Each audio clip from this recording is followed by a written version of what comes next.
Vamos nos ajoelhar para a oração? Pai Santo que estás nos céus, nós nos ajoelhamos na Tua presença neste momento. Como é bom nos ajoelharmos diante do Senhor, porque o Senhor é Deus, nós somos criaturas, somos frágeis, fomos criados pelo Senhor, somos pecadores, mas nós nos regozijamos no Deus da nossa salvação. Nós nos alegramos em Jesus Cristo, nosso Salvador. Estas mãos levantadas, Pai querido, lá do céu o Senhor está vendo, são mãos em busca de socorro, são mãos em busca de bênçãos, são mãos de louvor, são mãos que se erguem para o céu, porque o Senhor habita no inacessível, mas o Espírito Santo está aqui conosco. Derrama sobre nós o Espírito Santo, responde às necessidades dos teus filhos, tire as angústias, enxugue as lágrimas, cure, Pai querido, as feridas, colocando em cada ferida o bálsamo de Gileade. Que sejamos curados, que aqueles que estão tristes sejam animados, restaurados, levantados do pó, e que ergam a cabeça e glorifiquem ao Deus do céu que vive para sempre. Pai querido, derrama a Tua bênção sobre cada filho que busca, sobre cada filha que implora. Derrama o Espírito Santo, que o Teu nome seja glorificado neste momento de adoração e de estudo da Tua palavra, pois é em nome de Jesus que nós pedimos e agradecemos, e todos dizemos amém, Senhor. Amém. Eu peço que você abra a sua Bíblia em Romanos capítulo 8, verso 28. Romanos capítulo 8, verso 28. Todos acharam? Digam amém. Sabemos que todas as coisas cooperam para o bem daqueles que amam a Deus, daqueles que são chamados segundo o seu propósito. Olha só o que Deus está falando para você. Tudo contribui para o bem dos que amam a Deus. Todas as coisas, boas ou ruins, que acontecem na sua vida, contribuem para o seu bem. Difícil de entender isso? Difícil de aceitar isso? É difícil. Porque quando as coisas boas acontecem, nós achamos que é para o nosso bem. Mas quando as coisas ruins acontecem, nós não achamos que é para o nosso bem. Mas Deus transforma em bênção. Deus pega a doença, Deus pega a necessidade, Deus pega o sofrimento pelo qual você está passando e transforma em bênção. O ajuda a crescer com isso. Ajuda você a ser purificado. E queridos, quando a palavra de Deus diz que todas as coisas contribuem para o bem daqueles que amam a Deus, sabemos que Deus usará as piores circunstâncias em benefício seu. Por mais impossíveis que as coisas pareçam, Deus pode e Deus quer reverter tudo em benefício dos seus filhos. Eu li a história de um casal ele chamava-se Henrique e ela Mabel. Mabel e Henrique estavam assistindo um culto na igreja e durante o culto o pastor falou sobre Romanos capítulo 8, verso 28. Sabemos que todas as coisas cooperam para o bem daqueles que amam a Deus. E agora eles estavam voltando para casa com um caminhão velho que eles tinham e de repente o caminhão parou. E ele tentou dar partida, não pegava. As marchas não funcionavam. A caixa de câmbio estava quebrada. Não tinha como andar com aquele caminhão. E eles então parados no meio da estrada e lembrando do que o pastor tinha pregado, todas as coisas contribuem para o bem daqueles que amam a Deus. Parece que essa história está parecida com a história do Flávio e da Rosângela, não é? A gente poderia colocar aqui, em vez de Mabel e Henrique, poderia colocar aqui Flávio e Rosângela, que compraram um carro e o carro o quê? Quebrou. Queridos, aparentemente tudo é para o mal. Eles estavam parados no meio da estrada, e agora o que vamos fazer? Qual é a solução? E a esposa falou para o marido, Mabel falou para o Henrique, lembra que o pastor pregou hoje, Romanos 8, 28, vamos crer, vamos confiar. E Henrique, um pouco relutante, dizia, como? O caminhão está quebrado, é o meu ganha-pão, é o único transporte que temos para ir para a igreja, é com esse caminhão que eu entrego leite, é o meu ganha-pão, e agora o que eu vou fazer? Vamos confiar no Senhor. Queridos, Henrique estava pensando, estava orando sobre como conseguir um outro transporte, um outro caminhão. Não era um carrinho, ele precisava de um caminhão. Ele sabia que para conseguir um caminhão tinha que entrar numa fila, numa lista de espera, que poderia durar 2 anos. Uma lista de espera de pelo menos 2 anos para conseguir um caminhão. E mais a dívida para pagar o caminhão. Ele estava desesperado. De repente alguém parou na estrada, o carro, e perguntou para eles se eles queriam uma carona. Queremos uma carona, temos que voltar para casa. Estamos vindo da igreja, o caminhão quebrou. Esse motorista que parou chamava-se Johnson, o senhor Johnson. Entrem aí. Levando o casal para casa, eles foram contando a história deles, que agora eles não tinham mais o caminhão, era o ganha-pão deles, o que eles iam fazer. Chegaram em casa, desceram, e o senhor Johnson se despediu deles, e eles então foram para casa e ficaram orando. Como é que nós vamos para a igreja? Como é que eu vou trabalhar? Queridos, nós temos que aprender a orar, mas nós temos que aprender também a louvar. E Mabel falou para Henrique, vamos começar a louvar a Deus pelo novo caminhão que Ele vai nos dar? E ele disse, como louvar a Deus por um novo caminhão? Não existe nem expectativa de onde vem esse novo caminhão. Não, mas vamos começar a louvar a Deus pelo novo caminhão que vamos ganhar. Já não temos mais o caminhão velho, vamos louvar a Deus pelo caminhão novo. Tudo bem. Queridos, em Filipenses, abra agora a Bíblia, na página 904,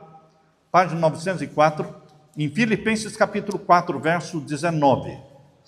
Leiam comigo agora o verso 19. E o meu Deus, segundo a sua riqueza em glória, há de suprir em Cristo Jesus tudo aquilo de que vocês precisam. Quantas coisas Deus vai suprir?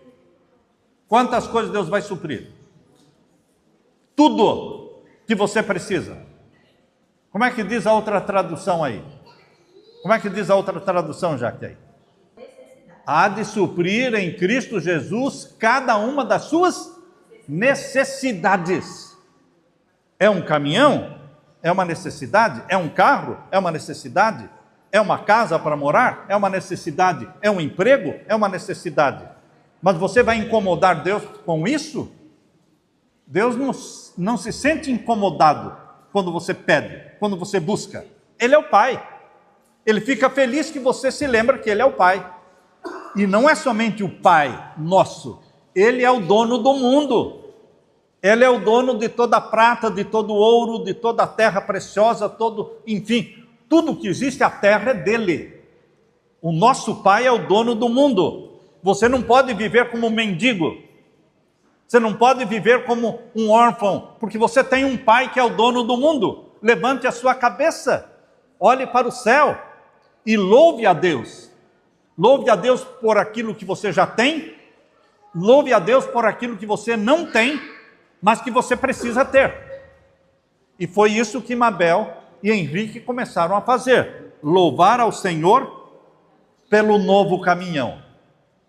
Vejam, o Johnson, aquele senhor que deu a carona para eles, teve que ir numa concessionária de caminhão para resolver um problema. Quando ele estava lá na concessionária, ele ouviu o vendedor falando que tinha chegado um caminhão novo.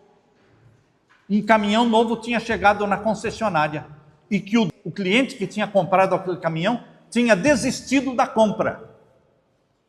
O senhor Johnson lembrou de imediato de Mabel e de Henrique. Olha, um caminhão está aqui, novo, e o homem que comprou desistiu da compra. E ele então falou com o vendedor: escuta, eu tenho um casal de amigos, a Mabel e o Henrique, que eles estão sem o caminhão velho, quebrou, e eles precisam desse caminhão. Então peça para eles virem aqui, porque esse caminhão foi encomendado e a pessoa desistiu.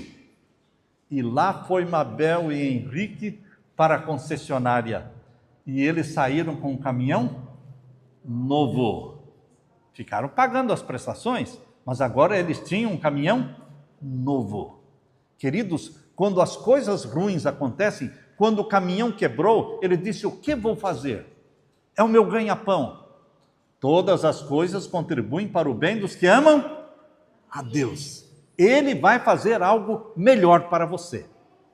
E ele deu um caminhão novo. Confie em Deus, mas não só confie, louve a Deus. Quando você louva a Deus por alguma coisa que você ainda não tem, você vai receber. E não é coincidência. Vocês acham que foi coincidência que o caminhão quebrou quando eles estavam voltando da igreja?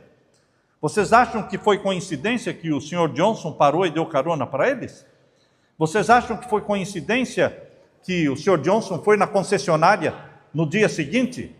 E foi coincidência quando ele estava lá, ele viu o caminhão novo? E foi coincidência também que o homem que tinha comprado aquele caminhão desistiu da compra? Vocês acham que foi tudo coincidência? Não. Providência. Coincidência não, providência de Deus. É o nosso Pai Celestial. Antes de você pedir uma coisa, Ele já sabe da sua necessidade. Ele já vai na frente, abrindo as portas. Abrindo as portas. Queridos, Deus é um Deus de providência. Se você quiser construir uma lareira, você tem que ler o manual para saber como construir uma lareira. Se você quer construir, ou melhor, se você quer fabricar uma torta, você tem que ir para a receita, o receituário, e ver como é que você vai fabricar aquela torta.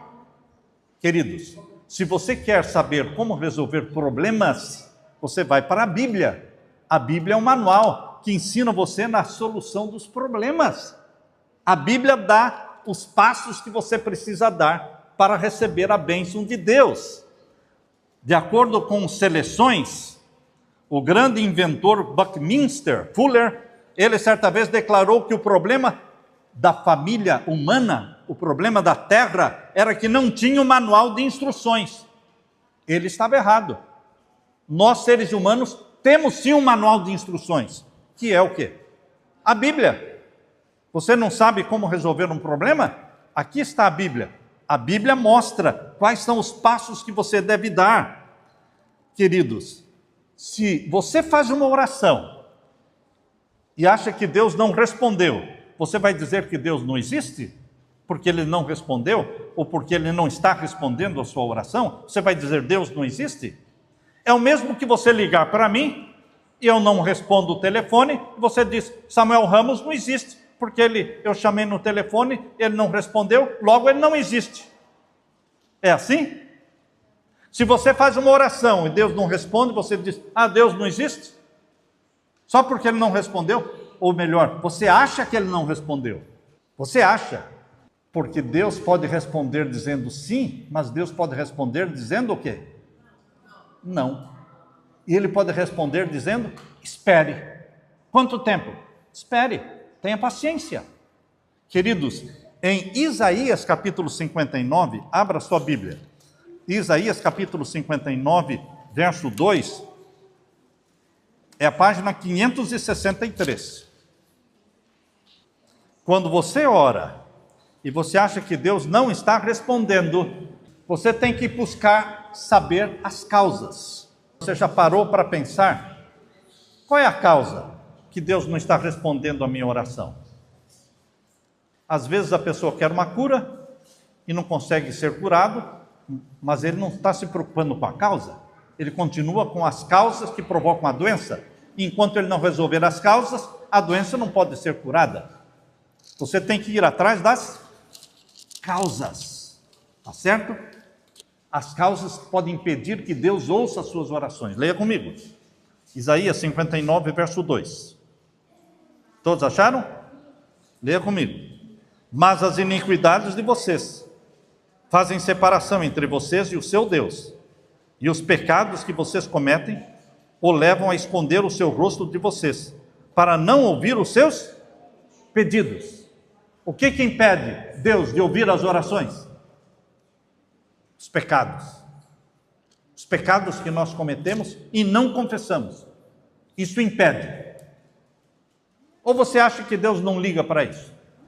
Você peca, não pede perdão, e aí você ora pedindo bênçãos, e Deus continua dando as bênçãos, e não se preocupa se você se arrependeu, se você confessou ou não. Deus não se preocupa, é assim? O Deus da Bíblia é assim? Não. Deus quer saber se você está arrependido do seu pecado, se você vai pedir perdão. Por isso está escrito aqui em Isaías 59, verso 2. Leia de novo. Isaías 59, verso 2. As iniquidades de vocês fazem separação entre vocês e o seu Deus, e os pecados que vocês cometem o levam a esconder o seu rosto de vocês, para não ouvir os seus pedidos. Verso 3 agora. Porque as mãos de vocês estão manchadas de sangue, e os seus dedos de iniquidade. Os lábios de vocês falam mentiras, e a sua língua profere maldade. Língua mentirosa, boca mentirosa, não confessa o pecado, não pede perdão e quer que Deus responda a oração? Por isso Deus não responde, porque existe uma causa. Deus quer responder, Deus quer abençoar, mas tem que haver o quê? Confissão, tem que haver arrependimento. E agora, no capítulo 53, vocês estão no capítulo 59, vão para o capítulo 53, o verso 6. Capítulo 53 e o verso 6. Veja, qual é a provisão que Deus fez para perdão do seu pecado? O que é que Deus proveu para perdoar o seu pecado? Existe solução para o seu pecado? Existe? Isaías 53, verso 6. Leia comigo. Todos nós andávamos desgarrados como ovelhas, cada um se desviava pelo seu próprio caminho, mas o Senhor fez cair sobre ele a iniquidade de todos nós. Deus fez cair sobre Jesus os pecados de todos nós. Todos os nossos pecados foram colocados sobre Jesus, e ele se tornou pecado na cruz do Calvário. Quando ele se tornou pecado na cruz do Calvário, ele sentiu-se separado do Pai. Foi quando ele disse: Deus meu, por que me desamparaste? Porque os nossos pecados estavam sendo colocados sobre Jesus. Deus proveu solução para o pecado. Eles foram colocados sobre Jesus. Graças à morte de Jesus na cruz, graças ao sangue de Jesus na cruz, você pode receber perdão. Então, por que continuar com o pecado sem confessar? Pecados não confessados impedem Deus de ouvir a oração. Busque a solução, que é Jesus. Abra sua Bíblia lá em Atos capítulo 3 e o verso 19. Atos capítulo 3, Novo Testamento, página 838. Primeiro passo para Deus ouvir as nossas orações. Primeiro passo. Leia comigo. Verso 19. Portanto, arrependam-se e se convertam, para que sejam cancelados os seus pecados. Está claro isso? Simples. Você quer a bênção? Você quer que a sua oração seja atendida? Primeiro passo, arrependa-se, confesse o quê? Arrependa-se, se converta, para que sejam cancelados os seus pecados. Arrependimento, conversão, para serem apagados os nossos pecados. Você está arrependido e você confessa o pecado e você abandona o pecado. Primeiro passo é confessar, se converter. Segundo passo, deixar Jesus entrar no seu coração. Apocalipse 3:20. Apocalipse 3:20. Abra a sua Bíblia. Convide Jesus para viver no seu coração. Esse é um dos textos mais lindos da Bíblia. Lindo, mas preocupante, porque Jesus aqui está do lado de fora, batendo, pedindo para entrar. Você vai deixar entrar? Você vai deixar que Jesus entre ou vai deixar Jesus do lado de fora? Leia comigo, verso 20. Eis que eu estou à porta e bato. Se alguém ouvir a minha voz e abrir a porta, entrarei em sua casa e cearei com ele e ele comigo. Jesus quer entrar na sua vida, no seu lar, no seu casamento.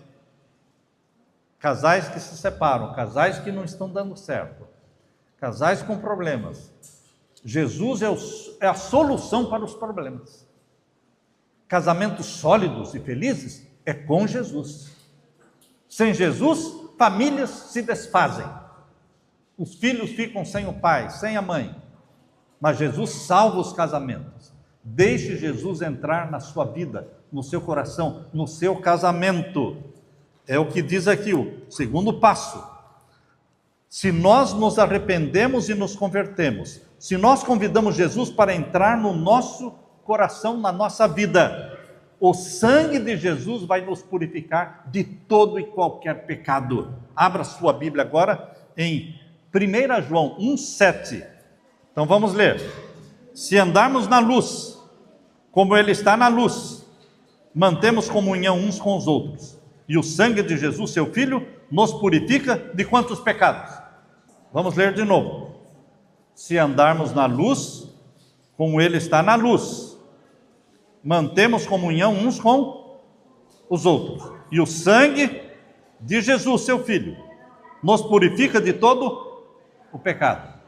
É o sangue de Jesus que nos purifica do pecado. É o sangue de Jesus que nos dá perdão. Não são os santos. Não são os santos. Só Jesus salva. Só Jesus é mediador. Só Jesus derramou o sangue para a salvação sua. Pode ver aqui, o sangue de Jesus, seu Filho, nos purifica de quantos pecados? Todo pecado, qualquer pecado, seja assassinato, seja homicídio, seja roubo, seja sequestro, seja droga, seja qualquer pecado, se for confessado, será perdoado. Deus não discrimina ninguém, mas Deus também não abre mão do arrependimento. Você tem que se arrepender, você tem que confessar, você tem que abrir o coração e pedir: Jesus, entre no meu coração, venha viver na minha vida. E aqui diz, o seu pecado será purificado. E agora o verso 8. Se dissermos que não temos pecado nenhum, a nós mesmos enganamos, e a verdade não está em nós. Você já ouviu alguém falar: eu não tenho pecado? Hein? Você já encontrou alguém que fala: eu não tenho pecado? Olha o que o verso 8 está dizendo. Se dissermos que não temos pecado nenhum, somos pecadores ou não somos? Todos somos. Então, se dissermos que não temos pecado nenhum, a nós mesmos o quê? Enganamos, e a verdade não está em nós. Mas, verso 9, se confessarmos os nossos pecados, Ele é fiel e justo para nos perdoar os pecados e nos purificar de toda a injustiça. Se dissermos que não cometemos pecado, fazemos dele um mentiroso e a sua palavra não está em nós. Somos pecadores, mas existe o perdão em Jesus Cristo. Aquele que morreu por você, aquele que ressuscitou por você, aquele que subiu ao céu por você, intercede por você, aquele que vai voltar do céu para buscar você. Meu querido irmão, é o sangue de Jesus Cristo que nos purifica de todo o pecado. E agora eu quero ler para vocês Romanos, página 869. Página 869, Romanos capítulo 8. Romanos capítulo 8, vamos ler o verso 15 a 17. A expressão que está aqui em Romanos capítulo 8 e no verso 15, a expressão aqui é Abba Pai. É a única vez que nós encontramos esta expressão aqui. Vamos ler a partir do verso 14. A partir do verso 14. Pois todos os que são guiados, leiam comigo, pois todos os que são guiados pelo Espírito de Deus são filhos de Deus. Para ser filho de Deus tem que ser guiado pelo Espírito Santo. Você é guiado pelo Espírito Santo? Ou pelo espírito da raiva, do ódio, da vingança, do ciúme? Ele vai me pagar. O que ele me fez, eu vou dar o troco. Esse é o Espírito Santo? Não. Esse é o espírito do maligno. Você quer ser filho de Deus, você tem que ser gerado pelo Espírito Santo primeiro e guiado pelo Espírito Santo. É o que está escrito aqui. Leia de novo, verso 14. Pois todos os que são guiados pelo Espírito de Deus são filhos de Deus. Tem filho mais ou menos? Não. Ou é filho ou não é filho de Deus. Deus não tem netos. É tão gostoso ter neto, mas Deus não tem neto. Deus só tem filhos. Por que Deus não tem netos? Porque neto é a segunda geração. Neto é a segunda geração. Deus não tem uma segunda geração. Deus só tem a primeira geração de filho e filha. E como é que você se torna filho e filha? Aceitando Jesus como Salvador, sendo batizado, nascendo da água e do Espírito. Você nasce do Espírito e você é guiado pelo Espírito e você é filho de Deus. Você não é sobrinho de Deus. Você é filho, filha. E o que você precisa, o Papai do céu dá. Ele sustenta você. Você tem que pedir isso. Essa expressão papai está aqui, ó. Veja agora o verso 15. Verso 15. Porque vocês, leiam comigo, verso 15. Vocês não receberam um espírito de escravidão para viverem outra vez atemorizados, mas receberam o quê? O espírito de adoção, por meio do qual clamamos, Abba Pai. O que quer dizer Abba Pai? Paizinho. Olha a forma como você pode falar com Deus. Abba Pai. Papai. É uma expressão de filhos para o pai. Papai. Paizinho. É uma forma carinhosa de você se relacionar com o Deus Criador dos céus e da terra. Você se ajoelha e diz, Abba Pai. Ou seja, paizinho. Meu querido papai. A minha necessidade é esta. O meu pecado é este. Eu confesso o meu pecado. Perdoo o meu pecado. Agora diz aqui o verso 16. Veja o verso 16. O próprio Espírito confirma ao nosso espírito, ou seja, o Espírito Santo confirma com o nosso espírito, com a nossa mente, que somos filhos de Deus. E se somos filhos, somos também o quê? Herdeiros. Herdeiros de quem? Herdeiros de Deus. Para quê? E co-herdeiros com Cristo. Se com Ele sofremos, para que também com Ele sejamos o quê? Glorificados. Meu querido irmão, esta é a alegria, este é o privilégio. Você se relaciona com o Deus do céu como seu Abba Pai.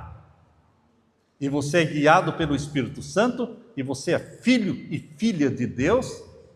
Você tem motivos para se alegrar, você tem motivos para se regozijar, você tem motivos para ser feliz, porque você não é órfão, você não é escravo, você é filho do dono do universo. O seu pai é o dono do mundo. E por que você vive como um mendigo, se você tem o pai que é o dono do mundo? Porque você não pede, porque você não busca. Você lembra do filho pródigo, que estava apacentando porcos, comendo a comida dos porcos, longe da casa do pai? Até que um dia ele falou, o que eu estou fazendo?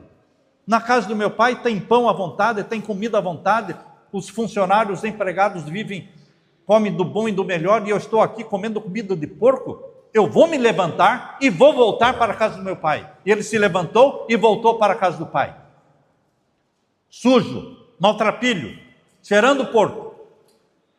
Quando ele estava à distância, o pai enxergou E à distância, os olhos de amor do pai reconheceram que era o filho que estava voltando. E o pai correu. Naquele tempo, no tempo de Jesus, velho não corria. Eu também não gosto de correr.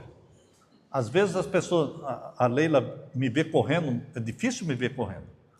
Mas se eu dou uma corridinha, até fica fora de jeito, né? Ó, o Samuel está correndo. Porque velho geralmente não corre. Mas a Bíblia diz que o pai correu. O velho pai correu ao encontro do filho. Ele quebrou o quê? Quebrou a regra. Ele correu ao encontro do filho e abraçou o filho. E o filho disse: pai, eu pequei. Eu pequei. Mas o pai abraçou o filho, cobriu o filho com a capa. Cobriu o filho com a capa. Para que ninguém visse que ele estava maltrapilho.